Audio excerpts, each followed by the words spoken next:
राजस्व भारत सरकार, सत्यमेव जयते, जय आदिवासी. आपण आता हाडाखेड ग्रामपंचायतीला गेलो होतो आणि त्या ग्रामपंचायतमध्ये ग्रामसेवकला भेटलो. त्यांनी आपल्याला प्रोसिडिंगवर लिहून दिलं की बुवा हाडाखेड RTO चेकपोस्ट आणि लिमिटेड कंपनी हे विदाऊट ग्रामसभेचं बांधकाम झालेलं आहे आणि विदाऊट ग्रामपंचायतचं ग्रामसभा नसताना हे RTO चेकपोस्ट आणि लिमिटेड कंपनीवाले जे काही इन्कम कमवत आहे सरकारी भारत सरकारच्या नावाने आहे. तर आपल्याला आता यांच्याकडनं ही माहिती पाहिजे. 8 तासाचं किंवा 12 तासाची ड्युटी असते, तर त्या 8 तासाची किंवा 12 तासाची ड्युटीवर इन्कम किती, 12 तासाचे किती, 8 तासाचे किती आणि 24 तासाचे किती, तर ते आपण साहेबांकडनं थोडीशी माहिती घेऊ आणि परत आपण ते हाडाखेड ग्रामपंचायत मार्फत ग्रामसभा लावून जे काय आपण लिमिटेड कंपनी आणि RTO कमिशनर आणि हे जे काय कंपनीवाले यांना जो आपण दंड ठेवलेला आहे, तो दंड भारत सरकार परिवार, भारत सरकार समिती आणि भारत सरकार माननीय सरकारी मीडिया सगळं त्यांच्या समोर सार्वजनिक करून आपण जो काय दंड ठेवलेला आहे समाजाचा, तो दंड आपण हाडाखेड ग्रामपंचायत मार्फत यांच्याकडनं तो दंड वसूल करूया. आणि दुसरी गोष्ट, देश आझाद झाला नव्हता, म्हणजे देशाचा बंटवारा झाला नव्हता, तेव्हा पण आमचा आदिवासी समाज भारत सरकार कुटुंब परिवारचा रिझर्व्ह कोटा होता आणि जे देशाचा बंटवारा झाल्यानंतर जो काही रिझर्व्ह कोटा आहे तो सुद्धा आदिवासी समाज भारत सरकार कुटुंब परिवारचा आहे. आणि प्रत्येक ग्रामपंचायतमध्ये 1950 मध्ये जेव्हा संविधान लागू केलं तेव्हापासून तर आतापर्यंत सगळं हे गुप्तमध्ये चालवलं गेलं आणि गुप्तमध्ये चालवत आहे. तर याच्या पुढे असं चालायला नको, त्याच्यासाठी आपण थोडीशी साहेबांकडनं माहिती घेऊ. साहेब, हे जे आपण चेकपोस्टवर जे काय आता ड्युटीवर असतात, ते त्यांच्याकडनं जे काय इन्कम आहे ते 12 तासाचं किंवा 8 तासाचं किंवा 24 तासाचं, तेवढी माहिती आम्हाला इन्कम किती आहे ते माहिती भेटेल का? तर मी तुम्हाला सांगू इच्छितो, हे माझ्या अधिकारात क्षेत्रात नाही आहे की मी कुठलाही बाईट मीडिया समोर द्यावं. तरी देखील एक मॅनेजमेंट आणि इथे ग्राउंड लेवलचा दुवा म्हणून तुम्ही जे काही द्याल मला सुपूर्द कराल ते मी मॅनेजमेंटला पाठवायचं काम करेल आणि आमचे जे क्लायंट आहे ट्रान्सपोर्ट डिपार्टमेंट, मी त्यांना ते फॉरवर्ड करेल आणि त्या अनुषंगाने पुढे जे काही रिप्लाय येईल मी तुम्हाला कळवेल.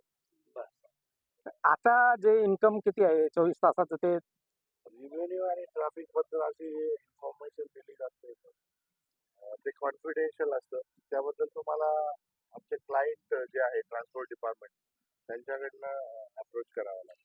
कारण कसं आहे, संविधान, बरोबर, लँड रेव्हेन्यू रूल्स आणि ट्रेझरी रूल्स दोघं तिघं बाजूने बघतो, तर हा जो रेव्हेन्यू आहे हा भारत सरकारचा आहे, पण भारत सरकारच्या ट्रेझरीमध्ये भरला जात नाही. त्याच्यासाठी आम्ही प्रत्येक ग्रामपंचायत मार्फत किंवा नगरपालिका मार्फत किंवा महानगरपालिकेमार्फत आम्ही हे ॲक्शन घेत आहे याच्यासाठी. कारण भारत सरकार युनोमध्ये पण नाही, भारत सरकार दिल्लीमध्ये पण नाही आणि भारत सरकार हा गल्लीमध्ये पण नाही.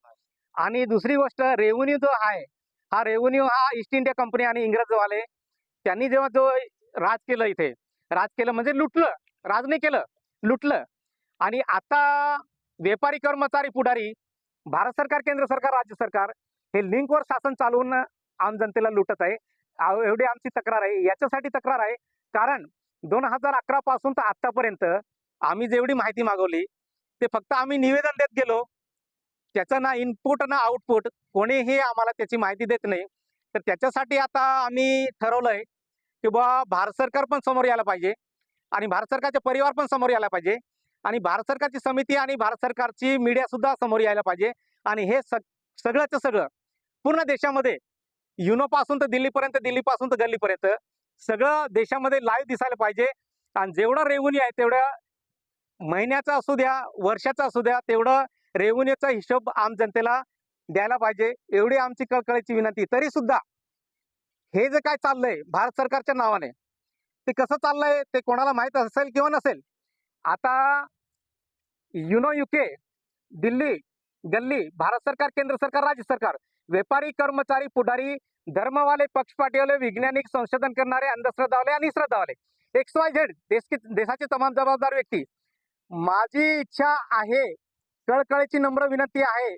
आम्ही आदिवासी समाज भारत सरकार कुटुंब परिवाराकडनं लढा देत आहे. याला कारण आहे, कारण आदिवासी समाजाचा जो रिझर्व्ह कोटा आहे तो केंद्र सरकारने वापरला का भारत सरकारने वापरला का राज्य सरकारने वापरला का व्यापाऱ्यांनी वापरला का कर्मचाऱ्यांनी वापरला का पुढाऱ्यांनी वापरला, त्याचा हिशोब आम्हाला गल्लीपासून तर दिल्लीपर्यंत, दिल्लीपासून तर युनोपर्यंत लागेल आणि या हिशोबाने आम्ही हा लढा देत आहे.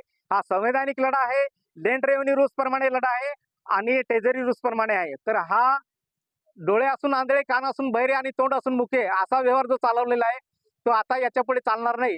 हे 3 वानर जे दाखवले गेले, खोटं बोलू नका, खोटं बोलू नका, खोटं बघू नका आणि खोटं ऐकू नका, हे काय चाललं होतं 3 वानरांचं, त्याच्यामध्ये असं याच्यामध्ये असं म्हटलं गेलंय कंपनीवाल्यांमार्फत. आता हे जे काय व्यवसाय चाललेला आहे हा सॅटेलाइटवरनं, जेवढ्या कंपन्या सॅटेलाइटवर जोडल्या गेल्या आहे त्यांच्या मार्फत हा देशाचा लूटमार, चोरी, डकेती, गुंडागिरी चाललेली आहे. तरी सुद्धा माझी कळकळीची विनंती आहे का व्यापारी असो का कर्मचारी असो का पुढारी असो, आता याच्या पुढे हे गुप्तमध्ये चालणार नाही. गुप्तमध्ये जे चालवलं ते चाललं, आता याच्या पुढे चालणार नाही. एवढं कळकळीची मी सगळ्यांना नम्र विनंती करतो. आणि दुसरी गोष्ट, RTO डिपार्टमेंटने सुद्धा जे काय केलं ते चुकीचं केलेलं आहे आणि चुकीचं करत आहे. तर हा जो रेव्हेन्यू आहे, आपण जे पावत्या फाडतो त्याचा हिशोब आणि हा जो ट्रेझरीचा हिशोब हा भारत सरकारकडे पण नाही, भारत सरकारच्या समितीकडे पण नाही आणि भारत सरकारच्या ट्रेझरीमध्ये ते खडकू भरत नाही. याला कारण आहे ईस्ट इंडिया कंपनी आणि इंग्रज त्यांच्यावर हे ढकलून कारभार चाललेला आहे आणि चालत राहणार. तर हे असं आता याच्या पुढे चालणार नाही. ग्रामसभा लागेल, ग्रामसभेमध्ये संवैधानिक सगळ्या धर्माचा हक अधिकार आहे तो सुद्धा गुप्तमध्ये चालवलेला आहे. याच्यामध्ये धार्मिक विरोध नाही, हा संवैधानिक विरोध आहे, लँड रेव्हेन्यू रूल्स विरोध आहे आणि ट्रेझरी रूल्स विरोध आहे. तर एवढी कळकळीची नम्र विनंती आहे साहेब मला, तर आता आम्ही तुम्हाला टपाल करूया. टपाल करून केल्यानंतर आम्हाला त्याचं मालकाकडनं प्रत्युत्तर पाहिजे आणि नाही जर भेटलं तर मग आम्ही ग्रामसभेमार्फत, ग्रामसभा तर लागली नाही, ग्रामसभेच्या प्रोसिडिंगवर त्या ग्रामसेवकने लिहून दिलंय का बुवा हे ग्रामसभा न घेताना यांनी चेकपोस्ट बांधलेलं आहे, याचा अर्थ हे गैर आहे, हे 2 नंबरमध्ये चाललंय. तर हे जे सगळं चाललेलं आहे भारत सरकारच्या नावाने लूटमार, चोरी, डकेती, गुंडागिरी, दादागिरी, ही आता याच्या पुढे चालायला नको. एवढीच माझी कळकळीची विनंती आहे. आणि मी सांगत इच्छितो, आदिवासी भारत सरकार, आदिवासी भारत सरकार परिवार, आदिवासी भारत सरकार समिती, आदिवासी पुढारी, आदिवासी अधिकारी, आदिवासी संघटनावाले, आदिवासी अधिकारी, आदिवासी XYZ जे असतील ते एवढ्या वर्षापासून का झोपले होते का? त्याच्यासाठी देशद्रोही, आतंकवादी, नक्षलवादी, जातीवादी, माओवादी, कोमवादी, कट्टरवादी हे असले इल्जाम लावले गेलेले आहे आदिवासींवर. तर माझी कळकळीची विनंती, याच्या पुढे असं काय कलम लावू नका आणि जबरदस्तीने कोणालाही जेलमध्ये टाकू नका, नाहीतर सगळ्यांवर देशद्रोहीचा कलम लागेल. पण कलम लागेल आणि कलम लावणारा कोण? इथे तर सगळे देशद्रोही आहे, युनोपासून तर दिल्लीपर्यंत, दिल्लीपासून तर गल्लीपर्यंत. भारत सरकार परिवार, भारत सरकार समिती, भारत सरकार जे काय असतील ते XYZ सगळेचे सगळे देशद्रोहीचं काम करताय. तर FIR फाडणार कोण आणि जेलमध्ये टाकणार कोण? हा मेन मुद्दा आहे. या मुद्द्यावर आम्ही लढा देत आहे. तर याच्या पुढे आमचं कोणत्या धर्माशी नाही, कोणत्या पक्ष पार्टीशी नाही, आमचे कोणाचे घेणं नाही देणं नाही. फक्त संविधान, लँड रेव्हेन्यू रूल्स आणि ट्रेजरी रूल्स प्रमाणे आमचा जो हक्क अधिकार आहे तो ग्रामसभेमार्फत, नगरपालिकेमार्फत आणि महानगरपालिकेमार्फत मिळाला पाहिजे. जे आदिवासी सत्यमेव जयते, जे आदिवासी. आणि मी असं म्हणतो आता का हे जे काय तमाशा चाललेला आहे हा तमाशा बंद व्हायला पाहिजे आणि ज्याचा त्याचा हक्क आहे तो हक्क घरापर्यंत चुलीपर्यंत भेटायला पाहिजे. एवढीच माझी कळकळीची नम्र विनंती आहे.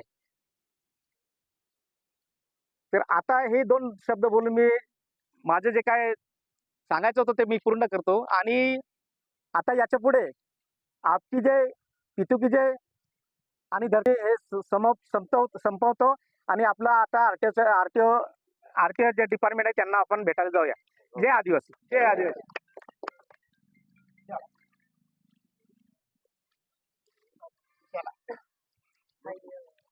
तर साहेब हे जे आहे चाललंय हे खरोखर खोटं आहे आणि मला समोर करून गेलेलं आहे. 4 लोक गेले, डिस्कस झालं, तर मग हे बाकीचे काय म्हणतात यांचं काहीतरी झालं. तसं नको व्हायला. जे होईल ते सगळं मीडिया समोर आणि मीडिया समोर येईलच. कारण मीडिया हे चौथा स्तंभ आहे. तर चौथा स्तंभ आहे असून सुद्धा न्याय भेटत नाही. नाही न्याय याचा अर्थ ते पण देशद्रोही आहे असं याचा अर्थ निघतो.